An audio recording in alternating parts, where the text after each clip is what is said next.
What has Allah guaranteed for us, and what has Allah commanded us to do? First, Allah has guaranteed that He will provide our sustenance, rizq. Allah says, in meaning, I have allotted your provision for you. This is already guaranteed. Therefore, we should not worry about whether our provision exists or not, because Allah has already guaranteed that it does. Second, Allah has guaranteed that He will create the means by which our provision reaches us. Allah Himself guarantees the causes and the ways through which our sustenance will come. What those means are and how they happen are Allah's concern. What matters is that our provision will reach us. Third, Allah has guaranteed that none of us will die until our allotted provision has been completely received. Fourth, Allah has guaranteed that whatever has been assigned specifically for us will certainly reach us, and will never be given to someone else. These are the 4 guarantees that Allah has given us. Regarding these matters that Allah has already guaranteed, we do not need to burden ourselves with excessive worry. We do not need to exhaust ourselves searching for something that Allah has already promised. Why?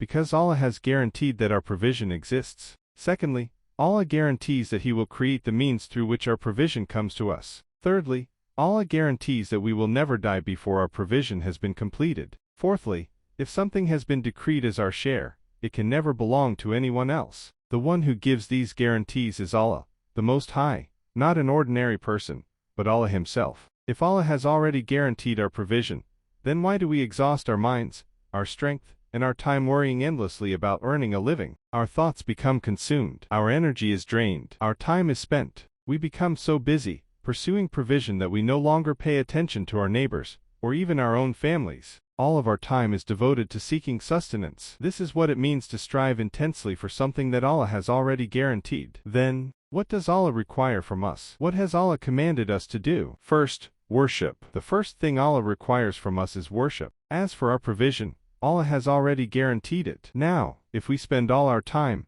energy, and thoughts chasing provision while neglecting our worship, and giving it little attention, this is a sign that the eye of our heart has become clouded. How many hours each day do we spend seeking provision? And how many hours do we spend worshipping Allah? If we spend far more time pursuing provision, it means we are striving hard for something Allah has already guaranteed, while failing to strive for what Allah has actually commanded us to do. This is a sign that the eye of the heart has become blurred, and when it becomes blurred, it is not far from becoming blind. This is the reality we face today. Our minds, our strength, and our time are consumed with earning a living. Yet when it comes to worship, we rarely think about improving ourselves. How often do we ask ourselves, how can I make my prayer more focused? Kush. How can I experience greater sweetness in my prayer? How can my worship become more sincere and more enjoyable? We give very little effort to these questions. Instead, our minds are occupied with one thing: how can I earn more money? We work tirelessly, trying every possible way to increase our income. This shows that the eye of our heart has become clouded. This condition must be treated immediately. We should not allow it to continue. So let us reflect upon and contemplate the words of Allah concerning provision. Allah, the Most Glorious and Most High, says,